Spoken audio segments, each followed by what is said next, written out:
Senat Akademik Universitas Padjadjaran menggelar jumpa pers terkait pemilihan calon anggota Majelis Wali Amanat atau MWA periode 2025-2030. Acara yang diselenggarakan pada Jumat 10 Oktober di Executive Lounge Kampus Unpad di Pati Ukur Bandung ini bertujuan untuk menyampaikan informasi kepada publik mengenai proses penjaringan anggota MWA dari unsur masyarakat. Pemilihan ini digelar untuk mencari 4 sosok tokoh masyarakat yang nantinya akan tergabung ke dalam keanggotaan MWA Unpad yang berjumlah 17 orang. Ketua Senat Akademik Unpad Profesor Yoni mengatakan, dalam keanggotaan MWA, unsur masyarakat memiliki peran penting agar akuntabilitas bisa terjamin, serta Unpad memerlukan sosok berkeahlian tinggi dan berjejaring luas.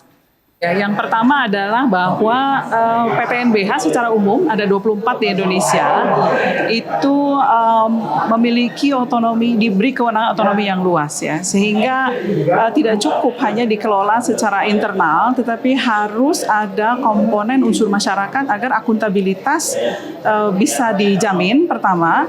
Kemudian kedua, tentu Unpad juga memerlukan ya unsur-unsur masyarakat yang memiliki kompetensi tinggi, jejaring luas di bidang bisnis, di bidang industri, kemudian jejaring internasional begitu ya, yang akan sangat membantu itu kalau mereka bisa juga berbakti di Unpad. Jadi kalau saya membaginya kriterianya ada 2 ya. Yang pertama yang administratif tadi ya, saya kira itu bisa dibaca di dalam peraturan banyak. Tetapi yang kedua adalah punya komitmen, yang penting adalah punya komitmen keunpadan yang tinggi ya.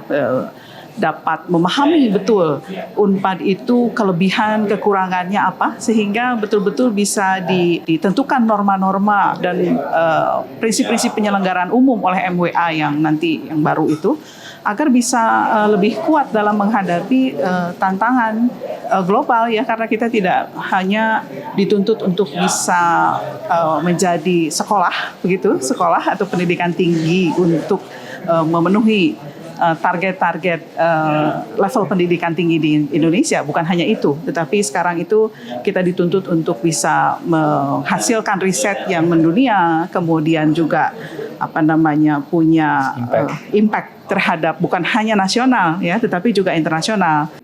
Sementara itu, Sekretaris Panitia Ad Hoc Pemilihan Anggota MWA, Dr. Mas Rizky PhD menjelaskan, pendaftaran akan dibuka pada 13 hingga 27 Oktober mendatang, dengan 2 metode yakni daring dan luring.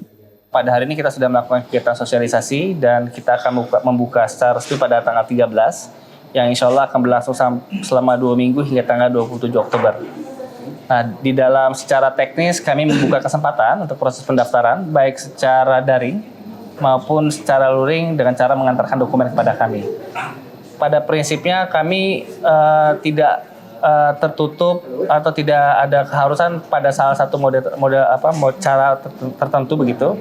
Jadi betul-betul karena tujuan yang diharapkan oleh Unpad khususnya oleh Senat Akademik adalah menjaring sebanyak mungkin putra-putri terbaik dari bangsa Indonesia begitu untuk mendaftar, sehingga memang media yang kami gunakan pun juga terbuka, bisa diakses dimanapun selama masih ada jaringan tentunya ya.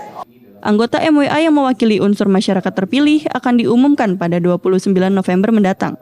Sosok yang terpilih diharapkan memiliki wawasan pendidikan tinggi dan Unpad, memiliki rekam jejak baik, serta berkomitmen membangun Universitas Padjadjaran hingga 5 tahun ke depan. Kami mengundang seluas-luasnya ya kepada seluruh komponen masyarakat, putra-putri terbaik bangsa yang memiliki kompetensi yang baik, yang sangat baik, yang bisa mendorong kemajuan Unpad. Silahkan menghubungi kami begitu melalui daring ataupun luring langsung gitu, silahkan saja. Kami akan dengan senang hati melakukan semua itu dan melakukan pemilihan dengan sebaik-baiknya untuk menyaring hanya 4 orang sayangnya begitu ya untuk dari unsur masyarakat. Pemilihan MWA ini tidak hanya memiliki dampak pada Unpad namun juga bangsa ini ya, karena Unpad adalah bagian dari bangsa ini. Kami mengundang tanggal 13 sampai tanggal 27 Oktober, silakan mendaftar melalui media yang sudah kami sediakan. Dari Bandung, Tim Liputan Divia TV melaporkan.